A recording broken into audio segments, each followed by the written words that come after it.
Your relationship with President Boakai? I think President Boakai and I had a better relationship when I was vice president than we have now. Why? Well, the office of the presidency is not just something you can just enter anyhow. You know, you have to come and be invited. I haven't yet had an opportunity until my son died, when his nephew died, and he came to say that he was sorry. But before then, I hadn't been able to meet him. I've asked for an appointment. I hadn't gotten one. They keep switching it back and forth.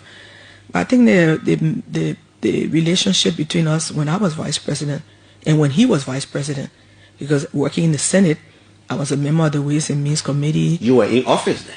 I was a member of the Ways and Means Committee, and you had to always consult the vice president. So we had a very good relationship when he was vice president. And when I became vice president, I know I visited him several times to consult him. But right now it's like there's a family relationship, but there's no personal relationship, I don't think. Have you heard a lot of people say the relationship between he and your former boss, former President Weah, is not good? Have you heard that? Do you believe that? I can only speak for me. I know how it is with me, so I'm not sure what his relationship is with President Weah. I don't think the way President Weah treated him as president, because I know he visited him several times, him and his wife. President Weah and the First Lady visited with him several times when we were in power. So did I. I don't know if he's been to visit him or if he's asked them to come and visit him. I don't know. And it would be wrong for me to assume something that I'm not clear of. But I don't think there's also a relationship at that level. Have you heard people say you did not do much to reconcile the country? You, the government, not Taylor, not Senate, not Vice President Taylor. And that's an issue. I think the crux of the problem we're having, even if you look at the noise in the media, you realize that the country is not reconciled.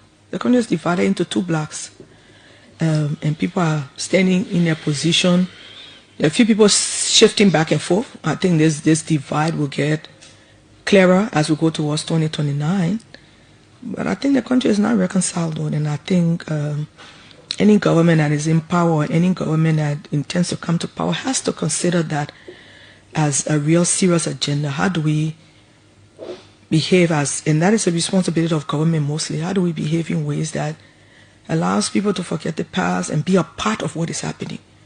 You know, when someone gets elected in the United States, for example, you become president for all, regardless of who voted Republican or who voted Democrat.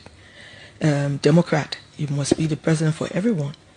And so I think I'm praying that we'll get a chance to get to that level where it doesn't matter who you are. I would like to say, without fear or favor, that I think President Weah reached out to the opposition when we were in power. There were a lot of people who have said a lot of things who ended up coming to help. It doesn't seem that way now. It seems like the divide is actually real. But I hope they still have some time to kind of fix that, because I think the reconciliation process begins at the top. I think a lot of people have been laid off. And I'll be clear to say, when we took over, President Weah was clear. You know, he's a people person now. And he told all of us to not lay off anybody. Those people are Liberians. And perhaps some of them voted for us. We would not have won overwhelmingly as we did if, you know, some of the regular people didn't say, like, give him a chance. So who you know who voted for you and who didn't? When I became vice president, I had the turning over notes with then former Vice President Boakai, and the entire office of the vice president was left intact. The 30 people I brought on board, I had to go and look for money at the finance ministry for them to add to my budget. Because who are we going to lay off? People from Lufa, people from Bong?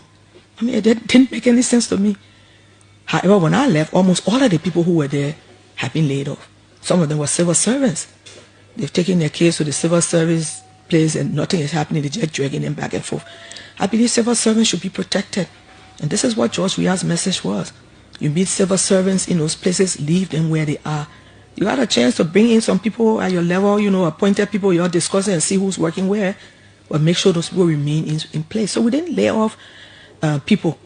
So this is what is happening now. There are a lot of people also being laid off. So when you went to Bong and after the elections and said they should give your time because this was your time, they had their time to rule, What did that mean? Didn't that mean that you were laying out people? You wanted to lay out people? Appointed people. Again, the government has an opportunity to bring in their own appointed people, which is a very small amount of persons when you look at the whole structure of government.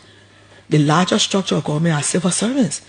So the percentage, and we need to check and see what is the percentage of those who are appointed as opposed to the balance of the people that maybe a 10% or 90%. And I'm just saying I haven't checked, you know.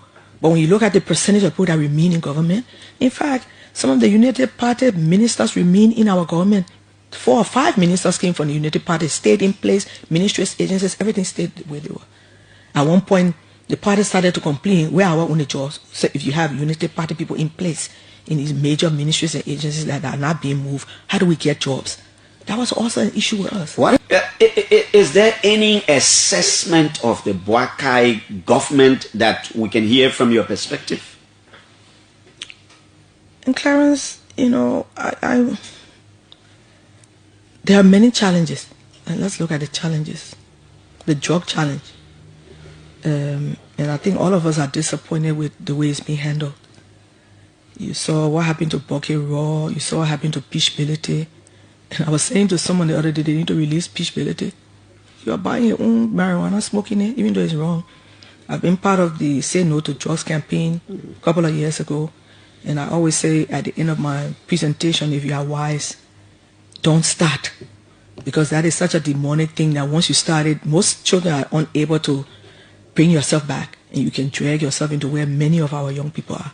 I don't think any family is void of this drug thing. Across the board, you will find out the devil doesn't take useless things anyway. He takes the best and the brightest. So all of the best and brightest in our families are affected somehow. My own son had a drug problem for many years. I had to take him all the way to Ghana, get him through the rehab program before he came to himself. And so it's a really serious problem when you're having such a huge consignment of cocaine, Leonard. Nobody knows where it came from, how it got here, how it was being shipped. And I think the government needs to do a little bit more in terms of letting the public know where we are and getting this solved. It just not, and this is at the highest level, so you can imagine what's happening at the lower level. People bringing drugs. Our borders are very porous. People walking across the borders. They said there are some places in our country that the drug people have taken control. They bring their boats, you know, their drug back boats. Nobody can tell them what to do. So it's a real serious problem. How do we handle it? And I know maybe in our 3rd year or 4th year, looking at the issue of drugs, we started to build rehabilitation centers. I visited one with the president in Kakata, attached to the Kakata hospital, where there were about 30 young men when we had some conversations with them. And there were 2 or 3 other facilities that were opened. Those need to be expanded because the issue of drugs is not just a government problem. It's a family problem. It's a community problem. There are communities where people know where the drugs are coming from, where they are being sold. And everybody's sitting there, you know, not doing anything about it. So everybody has to get involved. But at the level where it is now, this thing has gotten somehow out of control, and we're having real serious issues. So I think the issues of drugs is the Achilles heel for this government. Talk about it, not me. What did you say recently? Were you misquoted? I saw a video of you making rounds on social media. Did you say the government is doing exceptionally well and nobody should criticize it, or what did you say? No, I never said that. What did you say? I had gotten invited to a program of religious leaders talking about sustaining and improving families. And that's something that's to my heart, and so I thought it was important to attend. And during that program, we talked a lot about what are the gaps in the families. We talked about the fact that the fathers are absent in most homes. You know, most husbands or most men have 3, 4, 5 homes they have children in, so they rotate. We talk about the fact that there's a gap in the family again because parents are working, both mother and father. We're leaving our children to nurses. We talk about the fact that the media can play a very important role. And it was in that context that I spoke. And I said, when we grew up here, I know on Saturday morning, especially while you were doing your chores at home, my father would put the radio outside on the porch and he would make it very loud because there was teaching going on. It wasn't just radio. They taught hygiene, they taught all kinds of different things. They talk about, the radio would talk about patriotism, what it was like to love your country. So beyond what your parents would teach you on Saturday morning, it was a whole morning of learning. And the radio stayed on till about 2. Hopefully by that time you'll be finished with your work, and then you will have had time to go and do some other things. But the radio was a teaching mechanism. And today we have social media. And my point was, where is that missing in a gap of sustaining families? I said there's nothing on the radio about providing positive information to children. The media is very negative. Every time there's this happening, that happening, the other thing happening, the other happening. So I was talking in that context. And I said I wish the media would be a little bit more positive so that our children, a lot of them are on social media on an international level. They're not paying attention to Liberia really because it's like it's boring. Nothing's happening. You're not teaching anything. Can we use the media now to begin to change the message?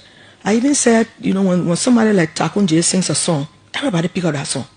Somebody like MC Carey, all of the major players, once they sing a song, even 2-year-old babies will pick up the song.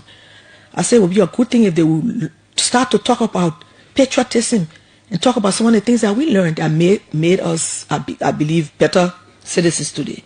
And so when the press asked me, what do you think can happen? I said, we can change some of the narrative. And then one press person asked me, do you think anything positive is happening? I said, yes, there are positive things happening. I said, for example, I'm very happy about the fact that the Latter-day Saints, that's the name of the Christian group, is now joining government to build a maternity center. We need a maternity center for women. That's a positive thing.